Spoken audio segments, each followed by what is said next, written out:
for evil belongs to the class of the unlimited, as the Pythagoreans conjectured, and good to that of the limited. So evil is the class of unlimited, and good is the class of the limited. So good is the numbers, and evil is the as Pythagorean. While to succeed is possible only in one way. Now there's a good point. The good is the class of the limited. We could take that with Edison and say he found the light bulb, and there's one way, or two or three or five, but one that he was able to find with all his tries. One way to make a light bulb filament that would be enduring. And thousands and thousands and thousands of wrong ways. And every time he tried something, he said, well, we know another thing that doesn't work. So there are lots of ways to succeed, but there are an infinite number of ways to fail. Or you might restrict it. There's not very many ways to succeed. And there are many, many ways to fail. For which reason, also, one is easy and the other is difficult. It's easy to fail because there's so many ways to do it. But success is difficult because it's a limited class. To miss the mark is easy. To hit it is difficult. For these reasons also, then, excess and defect are characteristic of vice, and the mean of virtue. I didn't get that there. The unlimited class and the limited class. And the limited class is the good and it's difficult to obtain, and the unlimited class is the bad and it's easy to obtain. And so the one that's difficult to obtain is the middle of the road.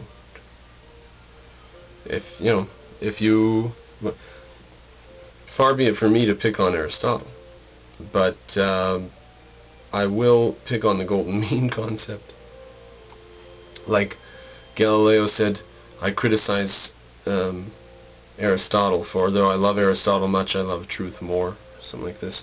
To sum all this up, he then has a little sentence set off by itself, its own indented paragraph, spaces above and below.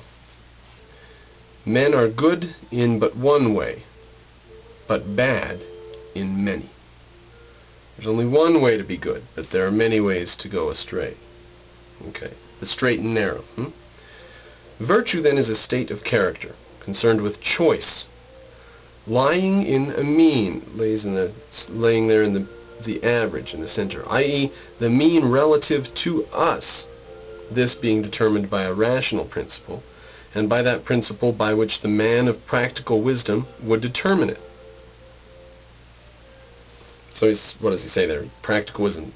He says, use common sense to figure it out. Now it is a mean between two vices, that which depends on excess and that which depends on defect. So you always, if you want to know what to do, you put this mask of excess and defect over your situation. Say, what's my excess, what's my defect, what's the middle of the road? And again, it is by a mean, an average, because the vices respectively fall short of or exceed what is right in both passions and actions, while virtues both find and choose that which is intermediate. Hence, in respect of its substance, and in the definition which states its essence, virtue is a mean, an average, with regard to what is best and right and extreme. Now, if you do the good and the average and you're on the mean, I've already defeated it. No, this golden mean thing is rationalism. It's well reasoned. Certainly a better attempt at ethics than anything they had back then. But he was closest to justifying ethics rationally when he said that happiness is the end of all action. Okay, but not every action, nor every passion admits of a mean. Really? There are some actions and passions that don't have an average? Oh, so they are bad in themselves, intrinsically bad, right? Like, probably murder. For some have names that already imply badness. Example given: spite, shamelessness, envy. And in the case of actions, adultery, theft, murder. For all these and such like things imply by their names that they are themselves bad, and not the excess or deficiencies of them. All right, I'll pause right there. What about murdering Adolf Hitler? What about murdering Joseph Stalin? Maybe he would rescind his case and say, okay, there is actually even a middle course on murder. What about murdering private undercover police officers that are arresting and torturing people, and you know, a secret chief of police guy, a KGB leader or something like that, and you murder them? They are themselves bad and not the excesses or deficiencies of them. So he's talking about intrinsic badness there, rather than being relative to human values, which is unfortunate.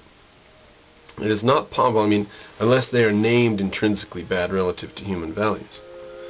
But murder isn't necessarily, I mean, maybe you'd call it assassination if you're going to kill Hitler, you know, fudge the lines like that or something. But theft, is theft always bad? Bad intrinsically, bad in and of itself? Like, let's say you work in Soviet Russia and you steal rubles from the drawer at the butcher shop where you work. You're stealing from the government. I mean, they tax you 95% of your work, of your earnings, and spend most of it on weapons. And is that really immoral for you to steal from someone who's got you in a prison unjustly? So I'm not into the intrinsicism Aristotle's into.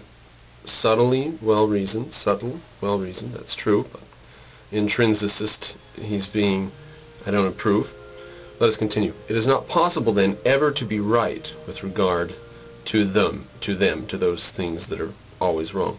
One must always be wrong in them, nor does goodness or badness with regard to such things depend on committing adultery with the right woman at the right time in the right way, but simply to do any of them is wrong. It would be equally absurd then to expect that an unjust, cowardly, voluptuous action there should be a mean, an excess, and a deficiency, for at that rate there would be a mean of excess and of deficiency, an excess of excess and a deficiency of deficiency. But as there is no excess and deficiency of temperance and courage, because what is intermediate is in a sense an extreme. Aha, it's true. So also of the actions we have mentioned, there is no mean or any excess or deficiency. But however they are done, they are wrong. For in general there is neither a mean of excess and deficiency, nor excess and deficiency of a mean. So the mean is absolutely middle of the road, no questions asked, and things which do not have a mean in them are not excess or deficient or anything. They are just bad intrinsically. Once you start juggling a weird intrinsic system, you have to get pretty crazy, don't you? We must, however, not only make this general statement, but also apply it to the individual facts. For among statements about conduct, those which are general apply more widely than those which are particular, which are more genuine, since conduct has to do with individual cases, and our statements must harmonize with the facts in these cases. We may take these cases from our table. With regard to feelings of fear and confidence, courage is the mean. Right? Excess would be, brazen bravery of some sort, and the defect would be cowardliness. Of people who exceed, he who exceeds in fearlessness has no name. What do we call a completely fearless man? Many of the states have no name, he says. There's lots of things where we have a name for something, and the excess and deficient there's not necessarily a name for. While the man who exceeds in confidence is rash, he who exceeds in fear and falls short in confidence is a coward. With regard to pleasures and pains, not all of them, and not so much with regard to the pains. The mean, the middle of the road, is temperance. The excess is self-indulgence. Persons deficient with regard to the pleasures are not often found. Hence such persons also have